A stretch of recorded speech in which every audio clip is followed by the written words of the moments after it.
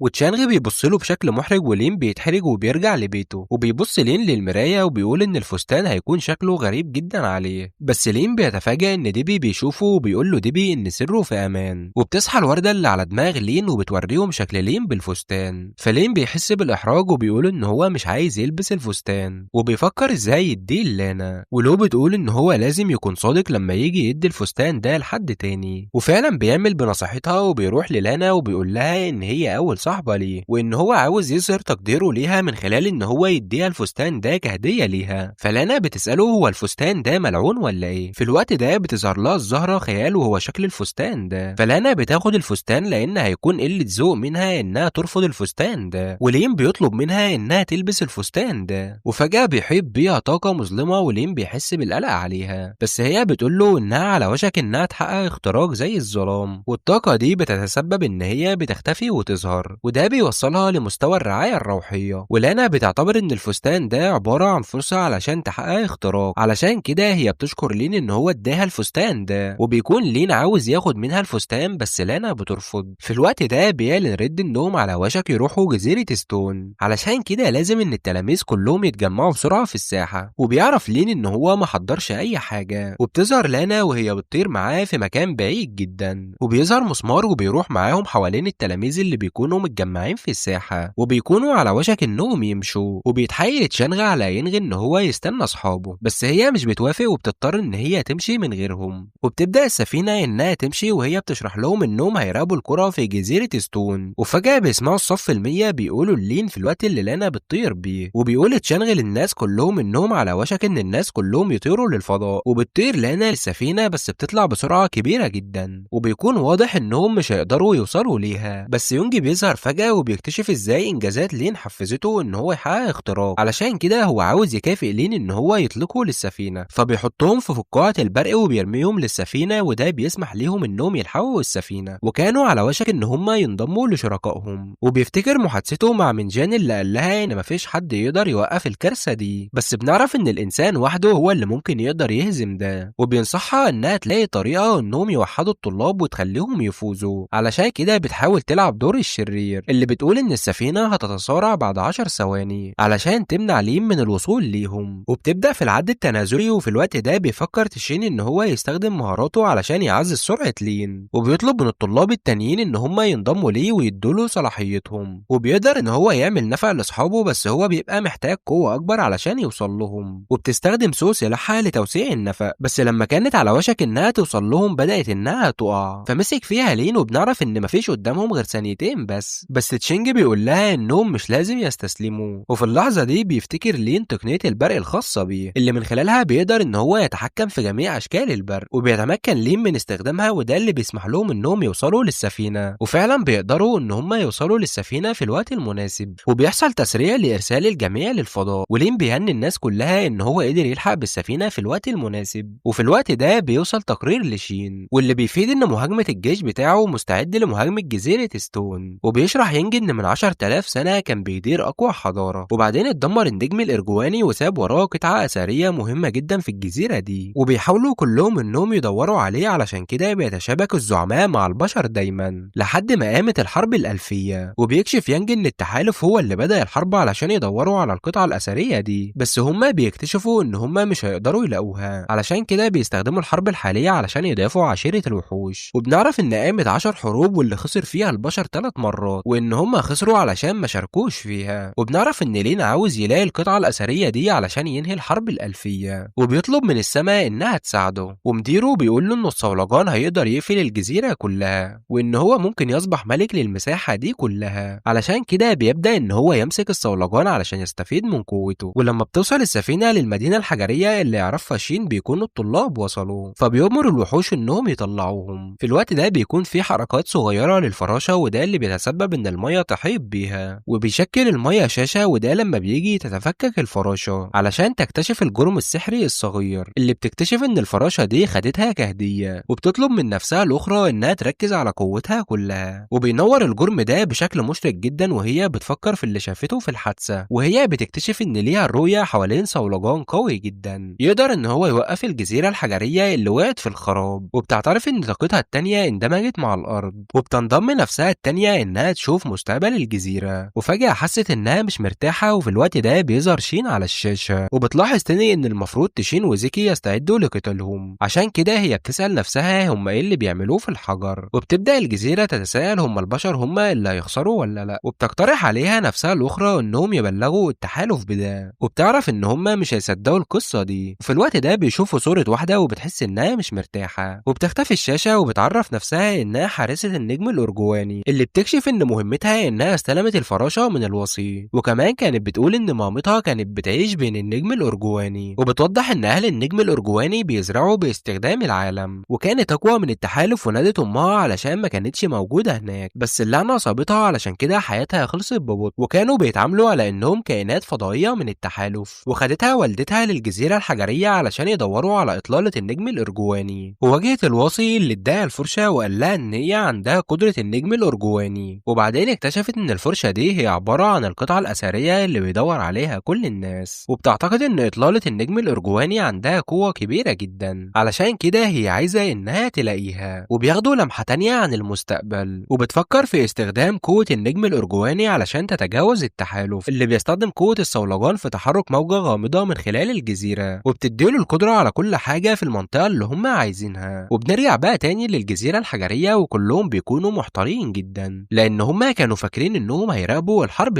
بس يانج بيقسمهم ل4 فرق، واللي بيقود الفريق الأول هو تشانغ اللي بنكتشف إن هو جايب أسلحة فتاكة، بس بيتشككوا في جودتها لدرجة إن الناس كلها بتسأل إن الأسلحة دي هتنجح ولا لأ. وبالتالي يانج إن التلاميذ اللي عندهم مستويات عالية هم اللي هيقودوا الفرق التانية، بس هي قالت للين إن هو مش هيقدر ينضم لأي واحدة من الفرق لأن هو محتاج إن هو يتصرف لوحده لأن هو قوي جدا. وبيختاروا كل التلاميذ الفرق بتاعتهم، وبتفكر لانا لين إن هو معاه جهاز التعقب، وبيطلب لانغ من لين النزول، بس هو بيتساءل إزاي يعمل كده علشان السفينة لسه بتطير في الهواء. وبتتصرف يانغ وبترميه من السفينة، وبيخبط في طائرة على الأرض، وبيتمكن لين إن هو يوصل للترقية، واللي بتقول له إن هو لازم ينط من فوق قمة جبل مرتفعة علشان يوصل للمستوى التاني. وبنشوف قمة جبل ممكن يستخدمه، بس الأرض كلها بتتهز لأن المنطقة متغطية بحاجز أحمر بتتصل بيه تينو مع نفسها التانية، بس السماء بترفضها وبتسألها عن سبب قبول نفسها التانية، وبتكتشف إنها لقت الأطلال وبتلاقي طريقة علشان تفتحها. وبيظهر الحدث الأحمر فجأة، وبتكتشف إن المستقبل اللي اتنبأوا بيه على وشك إن هو هيحصل. وبيوصل الحاجز ده للتلاميذ اللي بيعرفوا إن الجزيرة الحجرية اتقفلت، وبيسألوا مين اللي مسؤول عنها، وبيطلع شين للسماء وبيهددهم إن هو هيهاجمهم. وبتحاول ينغي إنها تحمي التلاميذ، وبتحوط السفينة بحاجز قوي جدا، وبتطير السفينة لقرية قريبة، وبيكافح لين ضد الهجوم الصوتي ده، وبيستخدم عينه وبيسمحوا ليه إن هو يشوف شين اللي بيكتشف إن هو بقى في المستوى العظيم ده. وبيحاول إن هو يحلل الصولجان وهو بيفكر في أسبوع السماء، وبيشوف إن هو هيقدر يكسرها ولا لأ. وبيقف شين عن مهاجمته، وبيعرف إن هو حاكم المملكة، وبيأمر المخلوقات اللي على الجزيرة إنها تخدمه، وبيطلع كرة من الطاقة علشان تكبر علشان تدمر كل شيء في طريقها. وبتكون على وشك الوصول لليم، بس المسمار بيظهر وبينقذه من الموت، وبيستخدم عينه وبيقدر يشوف تشكيلة اللامبالاة المستمرة في قمة الجبل، وبيكون عارف إن دي تقنية من تقنيات التحالف. وبيقرر إن هو يتأكد من ده، وبيحاول ينغي إن هو يطير بالسفينة، ولكن الحاجز بيتكسر، وبيكونوا التلاميذ على وشك إنهم يقعوا، وكلهم بيقعوا في مبنى. وبتقول ينغي للقائد إن في تشكيل دفاعي في القرية، عشان كده لازم إنهم كلهم يشتغلوا مع بعض علشان يقاوم التأثير بتاعه. وبيمشي التلاميذ على تعليماتها، وبينشط التشكيل الدفاعي لحمايتهم من هجوم شين. وبيكتشف موقع النجم الأرجواني المدمر، وبيقول لمديره إن هو يقتل كل